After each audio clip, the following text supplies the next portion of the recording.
माननीय अध्यक्ष महोदय, मैं 2022-23 के लिए 1,77,255.99 करोड़ रुपए के बजट का प्रस्ताव कर रहा हूं, जो संशोधित अनुमान 21-22 के 1,53,354.44 करोड़ रुपए से 15.6% की वृद्धि है। इस बजट परिव्यय में 61,057.36 करोड़ रुपए का पूंजीगत व्यय और 1,16,198.63 करोड़ रुपए का राजस्व व्यय शामिल है, जो क्रमशः 34.4% और 65.6% है।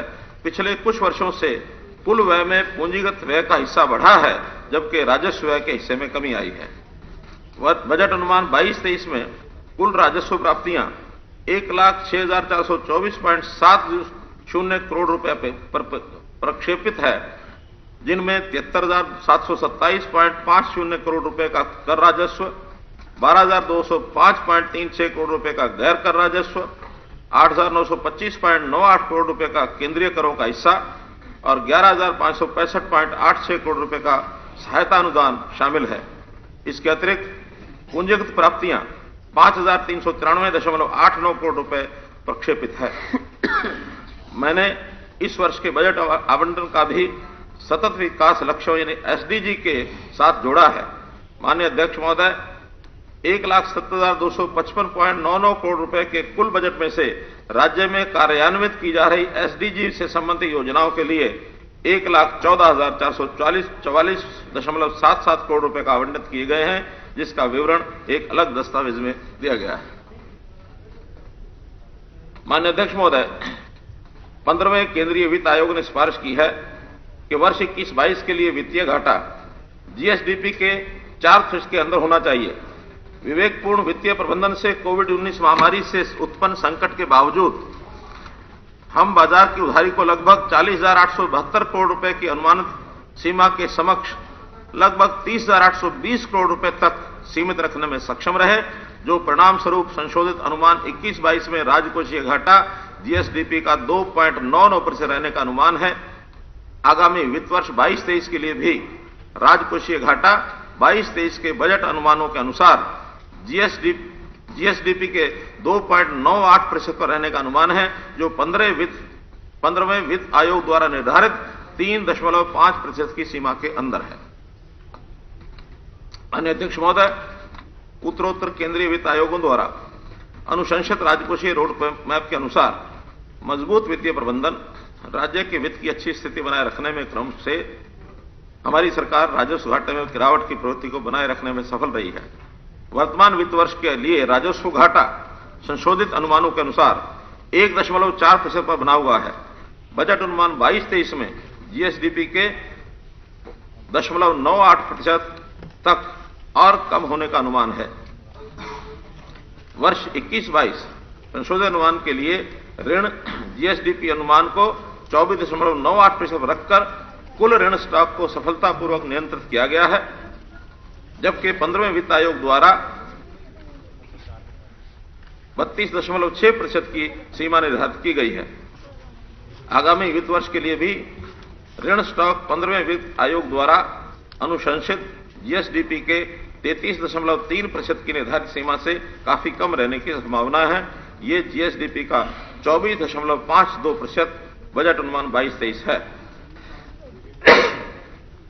माननीय अध्यक्ष महोदय, पूंजीगत परिसंपत्तियों पर बजटीय व्यय के अलावा हमारे सार्वजनिक क्षेत्र के उपक्रम भी राज्य में पूंजी बुनियादी ढांचे के निर्माण और सुदृढ़ीकरण के लिए पर्याप्त पूंजी निवेश कर रहे हैं। राज्य के प्रमुख सार्वजनिक उपक्रमों द्वारा 5,327 करोड़ रुपए के पूंजी निवेश की संभावना है। इसलिए वित्त वर्ष 22-23 में संचयी पूंजी निवेश 66,384.92 करोड़ रुपए होने का अनुमान है। हमारी सरकार ने राज्य के सार्वजनिक क्षेत्र के उपक्रमों की वित्तीय स्थिति में सुधार के लिए ठोस प्रयास किए हैं। परिणाम स्वरूप लाभ वाले सार्वजनिक उपक्रमों की संख्या में वृद्धि हुई है और 5 वर्ष की अवधि में उनका संचयी लाभ मार्जिन 562.88 करोड़ रुपए से लगभग 3 गुना बढ़कर 1393.09 करोड़ रुपया हो गया है। HSIDC, HSVP, HSAMB जैसे राज्य के कुछ सार्वजनिक क्षेत्र के उपक्रम सार्वजनिक बुनियादी ढांचा और सुविधाएं प्रदान करते हैं। सरकार ऐसे सार्वजनिक उपक्रमों द्वारा प्रदान की जाने वाली सड़क, जलापूर्ति, जल निकासी जैसी सार्वजनिक सुविधाओं के रखरखाव के लिए उनके द्वारा 2000 करोड़ रुपए की राशि खर्च करना सुनिश्चित करेगी। माननीय अध्यक्ष महोदय, हमारी सरकार वित्तीय समेकन को ध्यान में रखते हुए विवेकपूर्ण वित्तीय प्रबंधन और प्रमुख विकास प्राथमिकताओं को पूरा करने के दोहरे उद्देश्यों को गति देने के लिए प्रतिबद्ध है। पैरा 25, वित्तीय क्षेत्र को खोलने हेतु राजकोषीय समेकन विभिन्न क्षेत्रों में आर्थिक संभावनाओं के द्वार खोलकर भी प्राप्त किया जा सकता है। हालांकि ऐसी रणनीतियों के लिए विकास को गति देने वाली विस्तारित नीतियां अपेक्षित हैं। ये महत्वपूर्ण है कि प्रति उत्पादक राजकोषीय अपव्यय से बचने के लिए उन्हें उचित रूप से लक्षित किया जाए। इसके लिए सरकार का 3 समर्पित कोष स्थापित करने का प्रस्ताव है। पहला, हरित विकास उद्देश्यों को प्राप्त करने हेतु जलवायु एवं सतत विकास कोष। दूसरा, निर्णय निर्धारण, निवेश और विकास को बढ़ाने हेतु विज्ञान और छात्रवृत्ति को जोड़ने के लिए विश्वविद्यालयों, अन्य शैक्षणिक संस्थानों तथा सार्वजनिक और निजी क्षेत्रों के आर्थिक उद्यमों में वैज्ञानिक गतिविधि और छात्रवृत्ति को प्रोत्साहित करने के लिए अनुसंधान एवं नवाचार कोष। तीसरा, उद्यमिता को बढ़ावा देने और विकासशील बाजार से जोड़ने के साथ साथ वित्तीय सहायता देकर स्टार्टअप स्थापित करने में युवाओं की सहायता हेतु उद्यम पूंजी कोष।